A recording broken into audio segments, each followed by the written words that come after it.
The difference between like and love is when you like a flower, you'll pick it. If you love a flower, you'll water it and nourish it. Welcome everybody to the Rally Cry podcast. My name is Angel. Hey y'all, it's Tyler. And it's Troy. What's going on, y'all? And we are excited to talk about our podcast episode we have for you guys today. As you see for the title, you see it for yourself. We're going to be talking about a couple things about love, the differences between that and liking. Mm-hmm. And we're just going to go right into it, to be honest. Don't forget, we also are now on Apple Music, Spotify, Google Podcasts, and Anchor, where everything gets distributed through Anchor. And you have no excuse. You can also catch us on our IG, if we have any short clips. And that's all down in the description. If you watch us on YouTube, or even you watch us or listen to us on any other platform, just don't forget to catch up with us on our social media, because we might have some things on there that might not be coming bi-weekly and be maybe daily. You don't know, but just see our daily lives. We have little care packages coming, a little mystery box, a little to-go box. Yeah.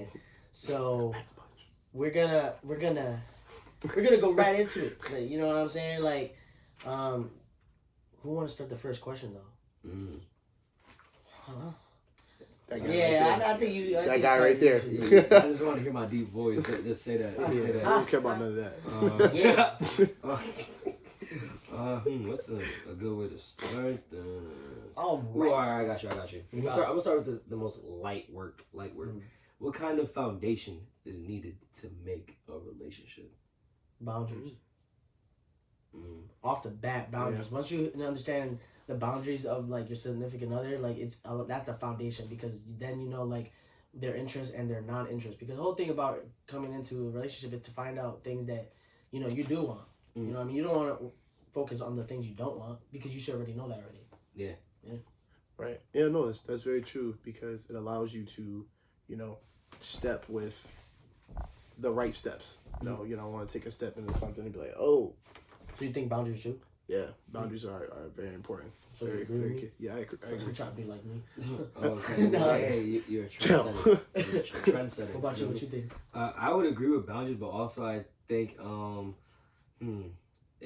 boundaries is a very vague answer. True. But then also it covers a lot of ground. Mm-hmm. So it's kind of like, if anything, another answer for me would just probably tag along with that. So it just kind of be the same thing. Like communication, because in a way that's communication, but it could be so vague. What kind of communication in order to set your boundaries? Mm-hmm. And with communication also, even with respect, you gotta look again, because you gotta at least acknowledge and comprehend. So I guess the fundamentals through communication with it, that comes with comprehension of that communication. Yeah, I agree.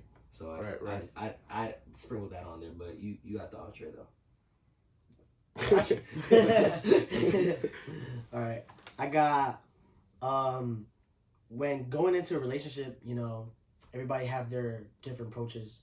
So it's just like, is it important to take it slow when you're going into a relationship? Do you think that's necessary, or like, does it just matter what kind of person you are and the kind of two people, or you think it's something that should be necessary? No, what you want to do is you want to put the concrete block on top of the gas pedal and just let it go. Like, just yo. Yeah. Yo. We advise not to do that. Nah, I thought you were going somewhere with that, but hey, you was. Yo, you're so stupid, bro. But I definitely think you should go slow, like 100%. Go slow with a lot of things, because that Rome wasn't built in a day, and I'd rather take things slow than rush and miss a certain detail that's gonna be very vital, that's gonna blow up back in my face later in the end, and then that's gonna be like, my intentions were there, but I didn't have the right attention on what I needed for my intentions. Yeah, I agree. Like, you should definitely have treat it as if like it was a flower. The more we're disconnected from nature itself, we lose comprehension of certain things. So, like, it's a flower. You're gonna want to take your time with that flower. You want to nourish it, water it, and just take care of it and whatever it needs. Stuff like that. So it's almost the same thing. Like, if you're gonna rush things, you might as well just get a fake flower. If you want something to actually nourish and see its growth and strength, you wouldn't plant a flower and take your time with it. So basically, what he's saying is, if you want to see true beauty, you're gonna watch the evolution of a plant. Grow. Oh yeah. I really like that though. That's you like that? You like that, right? Yeah. You want to take got you stimulated? Calm down. You like how you gonna take them off? You like it like that? Relax. Hey, yo. Relax. Anyway, go ahead. What you saying? Yeah, I think it's important to take it slow because it shows, in my perspective, it shows that your intentions are more pure. It shows that you actually care about, you know, how things are going in a relationship. Because, like you said, if you want a fake flower, just go buy one. You know, if you want to rush a relationship, then there's no point in being in it because it's just gonna set you back. It's just gonna put a bunch of obstacles in your way that you're just gonna overlook and think, you know, those are just things that you can just sweep under the rug. And yeah, well, you don't want to do that. Yeah, you don't want to rush. You don't want to do that. Right. What you got? Oh, my turn again. Damn, Lady Liberty liking me today. I'm not trying to be a sexy beef. Right? All right, I got you. All right, so why are breakups messy and or dramatic? I mean, You could choose either or, but if they're both, then say both. honestly, both in my opinion, I think they're both messy you know, and dramatic. Yeah, they're messy because there's a lot of emotions that are being poured out into, you know, the same space of the person that you're breaking up with. And it can cause a lot of issues between you and that person and then other people around you. You know, breaking up with someone can actually, you know, really put someone really down. You know, it can make them get really depressed and then they start acting out towards other people. It's not just about the relationship they're having with that person. It affects people around you. Yeah. And, you know, sometimes we as people, we don't see that and we think it's just, you know, it's just affecting us, but it's really not, you know, because I've been there and in a situation where I've done that before, you know, and I've done it to some people that care about me personally, and, you know, that's not fair to do that to them, you know, so you got to really consider what you're doing and how you're handling the situation, not just for yourself, but for people around you, because there are people that actually care about you, no matter how much you think that they don't. Right. Yeah, I definitely agree with that. I think they're both messy and dramatic because, you know, your expectations of breaking up necessarily with someone is not necessarily what you plan for. So, you know, this is all happening so fast. It's like, we didn't even plan for this. Like, why is this happening? Like, it's so fast. And that's, you know, we get emotionally unstable because we're like, yo, like, there's so much of a load. I don't even know what to do with it. And that's what ends up happening. So I've been there. And you know, what happens is when you're in that kind of situation, that's where you gotta like take a step back and like see what's going on and like, yeah, this may be happening and this is just what it is. But we don't tend to see it that way because we're just so emotionally attached to this person because of how much, you know, they stimulated us in many ways where like we had our bad times, good times, they were there to create good ones. And though if there were bad ones, it don't really matter because we sometimes generally worry about what is best about what we're losing rather than what's bad about we're losing. But then think about what's bad of what we're losing at the same time, but less likely. Anyways, actually, I love y'all answers because it kind of like builds up some foreshadowing for my other questions. Right. So when that comes up, I'll speak more on it. But I definitely agree with you guys. Along with the fact that like with just breakups in general, like since we're so emotionally invested, and like you never initially plan for a breakup unless you're scared to go through with it because you already fight with the truth. You're fighting with reality, and just that you don't want this to be the reality. You don't want to grasp it because it's like, damn, like why are things like this? So then just you cling on to the what's technically good in that moment because it's an escape. It allows you to be distracted from like what's actually the truth of like what's right in front of you. But instead of facing it, you decide to run away. Exactly. So. Okay, Kanye. All right, next question I have is why or what will make you break up with someone? Like, you know, we break up with people all the time, and I know there's a stat of, you know, it's 72%. Oh, hold on. I got you. So, there are, all right, 64% of Americans go through ending, you know, long-term relationships. 64% end it. But 76% of women end those long-term relationships, and 62% of men do. And also, even though, I mean, we'll give this to women, even though women end the long-term relationships, it's also said that they feel more of the pain. So that's just kind of something to like look out for. So it's like, in a way, when you think about it, along with that question, how long does somebody have a breakup on their mind before they actually do it? That's true. Because some feelings will have to leave before the rest can move in. Big Sean. You know, like, it's true though. So it's just like, I'd say like with me, like if I were to say like what will make me break up with someone is like, you know, it could be various amounts of things. I've had more so in the past of breaking up with a girl because she's boring. Like a girl can actually be boring, and like, you know, that could be a standard. You know, like if you're so like, I don't know how to explain it. Literally just boring. There's not much to say. How many tomatoes did it take? Tomatoes? Yeah. Plenty. Tomato. And I've broken up with like a couple girls, like not even serious relationships, but like because they were boring. There's not much to say about boring. It's boring, right? Nah, you want to another thing? What's it called? I broke up with one of my exes like years ago, or not? Yeah, about a while ago, just because of the fact that the perception of like admiring attention so much, like being basically obsessed with attention to the point where it doesn't matter who it comes from, including exes. You know what I mean? And like, not saying that exes can't be in contact, but it's like to try to be buddy with your ex and know that that door is open is kind of like, what are you really doing? Like, why? Like, how could you really stay friends with an ex? I feel like to try to justify that and knowing that you guys explored that door, especially if you guys have had sex, it's kind of like, you know, you guys are only there to give each other a favor when you're in a drought. Honestly, right. Totally agree. I totally agree with that. Excuse me, guys. For me, I would say love bombing. Love bombing is really something that people think that is really good, but it's not. For me, it pushes me away. Wow, that's a great question. I mean, a great answer. I'm saying. Yeah. That's something that, you know, if anything, I experienced like more if so anything recently. Like love bombing is just so. It's not that, you know, it can be not genuine, but just like it's too much. It's too much because the way other people express love is different than others, and though like it could be a little bit overwhelming from from receiving so much love that you're not so much used to, because let's say you get lack of it at home, because that is one of the reasons why things even happen to be in breakups, because lack of something, not because of that person.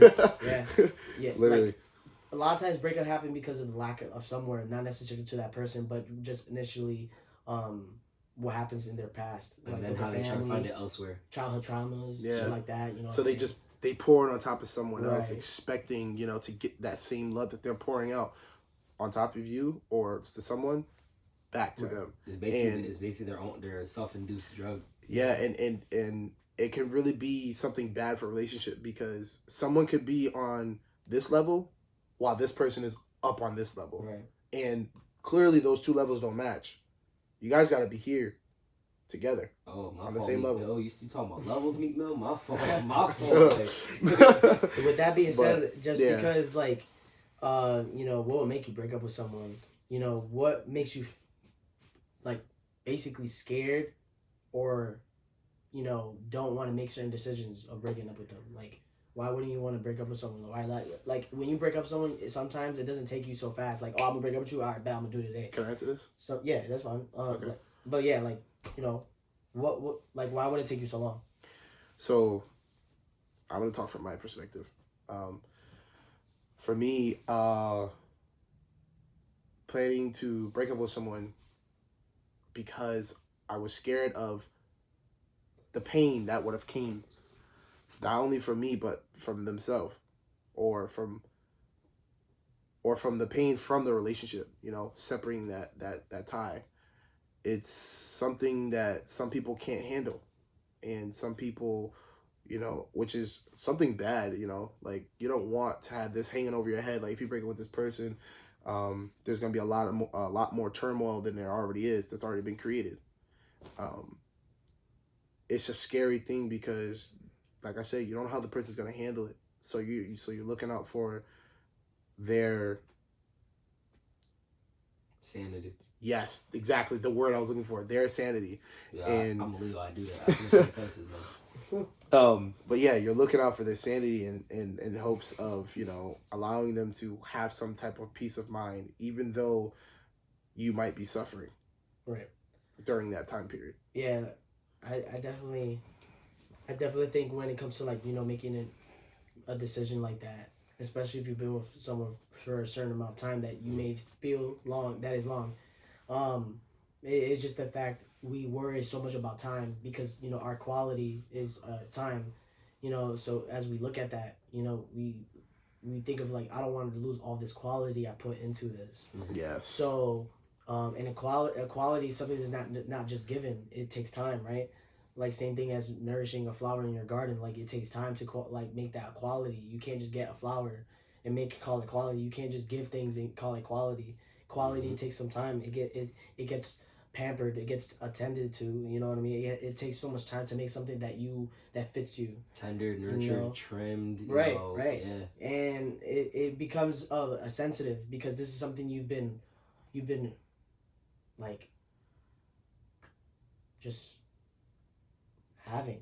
You know what I mean? It's so hard to even say because in ways like it's such a giving that you're trying to give, and you have to be consistent with it too, because like you can't just like start giving it this like kind of love that it obviously it needs because it requires it, and then just stop out of nowhere and then just be like, all right, I'm gonna start again because now the foundation is so messed up that just because you go back to it again, because like, all right, maybe I shouldn't have not attended to it. Now it's not gonna grow properly at all. And it's like you gotta start from the ground up. But when it comes to the relationship sake and not a plant, it's just gonna be like, oh, why do I matter now? Then here comes all the pitter patter, the tit for tat communication, the pettiness. Yeah, exactly, because of the fact that like, oh, you got comfortable, you got lazy, oh, you don't care now that you got me, da da da. It's just all these things that like that should not be commented, because then if anything, if you really did matter to the other person, rather than waiting, hey, like I noticed that you're kind of out of it. Like, is there anything going on? Yeah. Like that. I do this. I do this. What's it called? All right, so if wait, is it this one? What's the first initial fear that you get with the idea of you being single? Off the bat, loneliness. Yeah, I mean, off the bat, loneliness. You're the person that was catering to me, as women are very great at that. No longer in my here. case, yeah, like definitely, like having that person that nurtured me, take care of me. I love a girl that can take care of me, especially when I'm sick. You got me when I'm sick, shorty. Hello, nurse. Miss Loretta, I'm ready for the rest of the tour. So yeah, like if she could take care of me, that's definitely the first thing I think of. I mean, like, honestly, there's nothing more than that. It's just honestly just grasping the fact that like you can live a life without this person, and especially depending on how long you are with this person, it's like, and that's the moving on part. You get so many questions in your head, like damn, like how's it gonna be going out now? Like, what if I see them? You get scared about seeing them, and then their family. You with somebody for so long, you like get so close to their family, and now you gotta cut ties with the family. And when you see the family, they try to say hi, and it's like, we're not on terms like that. Even though you're respectful, like you probably gonna say hi, but yeah, I will. You know what I mean? But then also, so like, all right, so that question is like, a little mini game. If being honest scares that person away, do you want someone to stay for your lives? Nope. No, I think despite the emotional attachment, because remember, we're talking about love. So, I mean, you said you talking about love. We talking about love. Do you know what love stands for, though? Yeah. Do y'all know what love stands for? You gotta spit that knowledge. Hold on. Do you know what love stands for? I stand for. I'm sitting right now, so I need you to tell me what it stands. LOVE. Love stands for living on valued energy. Living on valued energy. That is love. Yo, when you really think about it, that really makes sense. Yo, like that ass. It really makes sense, bro. It really makes sense. Nah. Because when it comes to love, you need to have that balance between the two of you. Mm-hmm. And you value that person so much that you're you're basically signing the contract saying that I'm allowing you to be around me so much that like I want to absorb your energy. Can you say it one more time?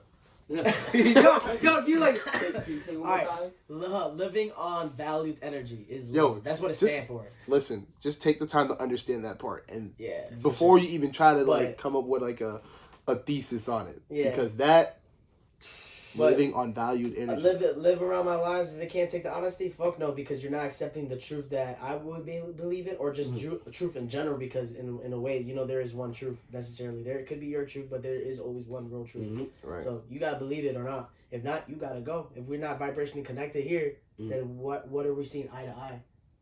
So right. Because at the end of the day, because like another thing too, like your main man Jay Shetty, he was preaching, and it was just like we both have a reason, and we should respect each other's reason, but then also it's like we both could like the same thing, but at the same time though, that doesn't mean that like we're gonna be on the same page, and like it can mean two different things for us. It can mean two completely different things. Right. Oh my gosh, like. Doesn't that go to your next question you have about reasonings? I thought you had a question like that. Oh, but okay. So having the same interests doesn't mean you like them for the same reasons. So because you don't have to like their reason, can you respect their reason? Yeah. Can you respect it? Because in that moment, whatever their reason may be, we're talking about emotions, tensions are high, and it does take a lot of patience to like whether it's walk away or actually internalize what they're saying. Depends what's going on. What's the reasoning and what is said. What's the situation? But it can be respected though. Yeah. Because the more important thing, there's a reason for everything. If it's action, intention, like there's a reason for it. You don't have to agree with it, but you can respect it in ways where you look again, because that's what respect is. It's not about necessarily agreeing with it, but respecting is looking again about why they feel that way and understanding them for them, regardless it might not be in the right for you. Right. So. It's like working with someone and they might not necessarily like you. You guys might not necessarily get along, but you're gonna respect me when I work here. You're gonna respect the decisions that I make while I'm here because we have to work together. Right. You know so would you say would it be possible to remain cohesive in a relationship when you might, even though you don't like their reason and you respect it, you're technically disagreeing with their reason. So do you think it would still be possible to remain cohesive together while not being able to see eye to eye at that point? Because at that point, you know what I mean? So like I think you can. I mean, maybe not a lot of people can, but I'd say I'd be able to. Right. Like especially it really does just depends on that kind of level, of course, because everybody have different standards. So that's why I'm saying that. But definitely, for sure, like, it don't matter what it is, like, you just gotta respect them, trust them, and if all those things play in part of your relationship, there should be no reason why you couldn't look at them the same as you like you've seen them at the beginning. And I'll say another thing too, like, another thing that kind of goes unnoticed about talks is that even though, like, a talk could happen in one setting, I feel like merch. If you were to take the time to, like, let's say, obviously you guys are still together because you guys, are wanting to work it out and you guys have a resolution or whatever, if there was another talk that was kind of like brought upon, like engaged by them, saying like, hey, I would like for you to be able to elaborate more because I really took notice of what you said and it's starting to make sense to me, and I just want to keep talking about this so I can understand you. And that's a great thing to do. You know what I mean? So I see the point, like, as far as like maybe breaking talks down in a way, but then also like not really breaking the talk down where it needs to be stretched down in different conversations, but just like if somebody needs a further elaboration because it got to them the first time, but it took longer than it was supposed to. Right. So then now that they understand it after a certain period of time, now it's like, all right, so what more can you tell me now that I understand this piece of knowledge, so maybe I could pick up on this and internalize it faster. Exactly. Right. It's like giving them another example. Yeah. So I definitely agree with that. Yeah, I agree too. That's.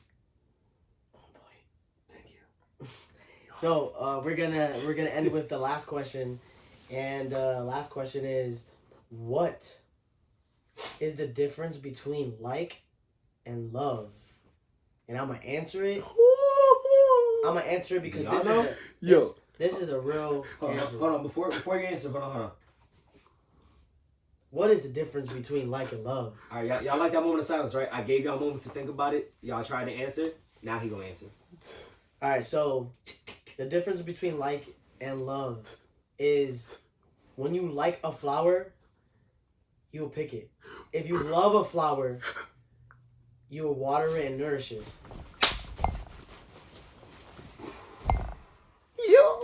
Yo, this guy. I'm sorry, because why?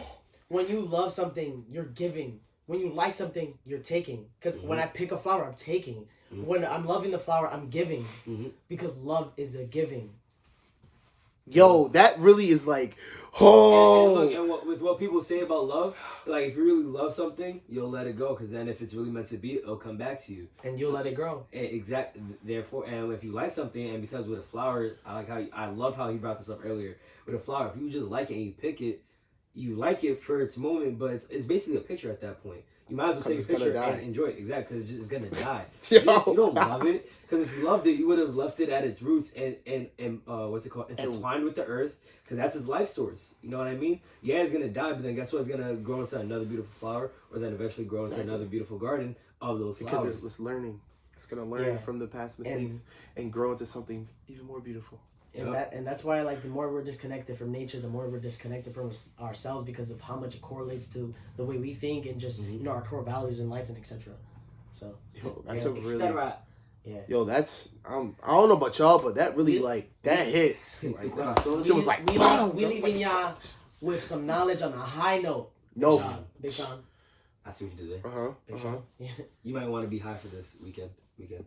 Got you. Oh, I want to remind you guys, we're also on Spotify, Apple Podcasts, whatever platform you want to listen to us on, or you can watch us on YouTube here and see our beautiful faces. Please. See this complexion, man. Like, come on. What's that? How many platforms is that? 5? There's a couple platforms. That's I lost count. I know it's more than a handful. What is it? Spotify, YouTube, Apple Music, Anchor, and what? Instagram? Castbox. We're on Castbox too. 5. These are things that are just alternatives. You could pick and choose your poison. 8 to 7 Dragon Balls. Listen, bro. Just say that means you cannot miss. We got flavors for you, okay? We're letting you know we got flavors for you. What's your flavor? So you got dog, cat, whatever penguin platform, feet, whatever platform, chicken tenders, make sure chocolate. Sorry. Make sure that whatever platform you are following us, you're subscribed to it, whatever the case may be. If you enjoyed this episode, please let us know. Give us some feedback. If it's on Spotify, whatever platform, it don't matter. We want to hear about what you guys think, what correlated to you, and what really stuck to you. DM us. And you DM us. If you want to be a potential guest, we could talk something, work something out, make it business. Comment, and subscribe if you're on YouTube. We appreciate you guys for listening. Could y'all imagine coming up on here and giving y'all 2 cents and then just like laughing with us? I mean, we all laugh. Listen, we are a vibe. We chill. And then we got different color lights. I know y'all like the lights. A different setting, man. Come on. And then, if y'all, man, we just got it. We got it, man. So like, hey, just come over here. Yeah, so we appreciate you guys. Until next time, y'all be easy. Be breezy. Peace. Deuces.